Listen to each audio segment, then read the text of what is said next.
স্বাগতম হরর জোনে। আজকের গল্প শুরু হওয়ার আগে একটি সতর্কবার্তা। এই গল্পটি শুধুমাত্র সাহসীদের জন্য। যদি আপনি দুর্বল মনের মানুষ হন তাহলে এখনই ভিডিওটি বন্ধ করে দিতে পারেন। আজ রাতে আমরা এমন একটি রহস্যের মুখোমুখি হব যা অন্ধকারের গভীরে বহু বছর ধরে লুকিয়ে আছে। প্রতিটি শব্দ, প্রতিটি ছায়া আর প্রতিটি মুহূর্ত আপনার হৃদস্পন্দন বাড়িয়ে দেবে।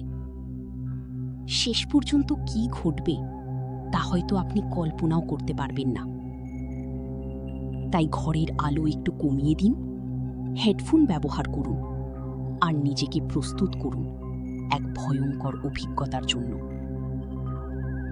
ভিডিওটি ভালো লাগলে লাইক, কমেন্ট এবং সাবস্ক্রাইব করতে ভুলবেন না, কারণ হরর জোনে প্রতিদিন অপেক্ষা করে নতুন নতুন ভয়ঙ্কর গল্প। তাহলে আর দেরি নয়, চলুন শুরু করা যাক আজকের রোমহর্ষক।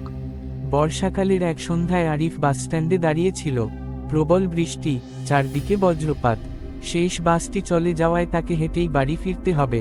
বাসস্ট্যান্ডে তখন আর একজন লোক দাঁড়িয়েছিল। লোকটির হাতে একটি পুরনো কালো ছাতা। মুখটা স্পষ্ট দেখা যাচ্ছিল না। লোকটি ধীরে বলল, এই রাস্তা দিয়ে একা যাবেন না। আরিফ হেসে বলল, আমি এসব বিশ্বাস করি না। লোকটি শুধু বলল, আজ রাত 12টার পর যে কালো ছাতা দেখবে সে আর আগের মানুষ থাকবে না। কথাটা বলে লোকটি অন্ধকারে মিলিয়ে গেল।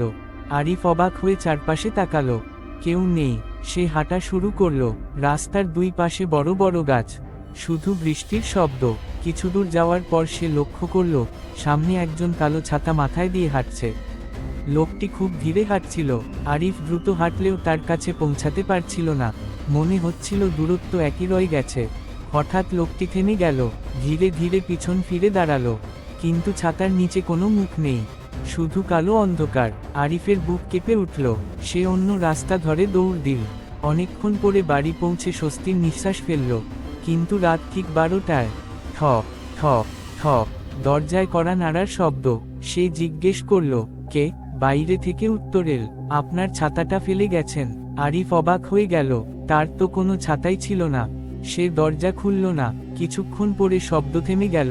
পরদিন সকালে দরজার সামনে একটি পুরনো কালো ছাতা পড়ে থাকতে দেখল।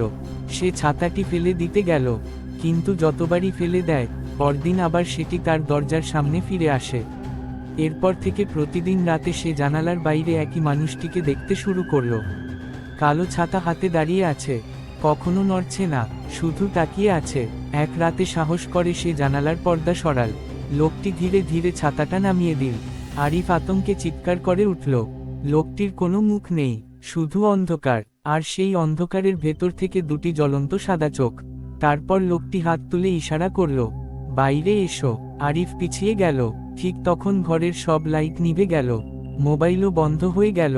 অন্ধকারে শুধু ভেজা পায়ের শব্দ। ছক ছক ছক। মনে হলো কেউ ঘরের ভেতরেই হাঁটছে। হঠাৎ তার কাঁধে ঠান্ডা একটা হাত পড়ল।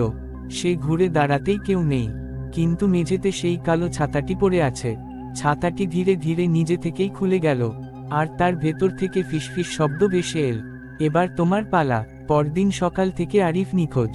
পুলিশ শুধু তার ঘরের মেঝেতে একটি ভেজা কালো ছাতা খুঁজে পেল। কয়েক মাস পরে আরেকজন পথচারী গভীর রাতে একই রাস্তা দিয়ে যাচ্ছিল। সে দেখল সামনে একজন মানুষ কালো ছাতা হাতে দাঁড়িয়ে। লোকটি ধীরে বলল, এই রাস্তা দিয়ে একা যাবেন না। পথচারী বুঝতে পারেনি সেটি আরিফ ছিল নাকি সেই অভিশপ্ত কালো ছাতার নতুন মালিক।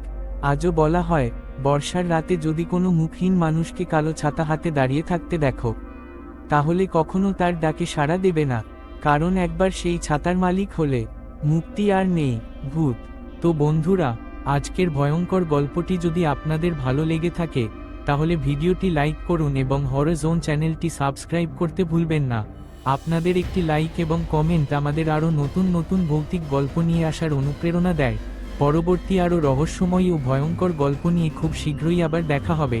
ততক্ষণ পর্যন্ত ভালো থাকুন, নিরাপদে থাকুন, আর রাতের অন্ধকারে সাবধানে থাকবেন।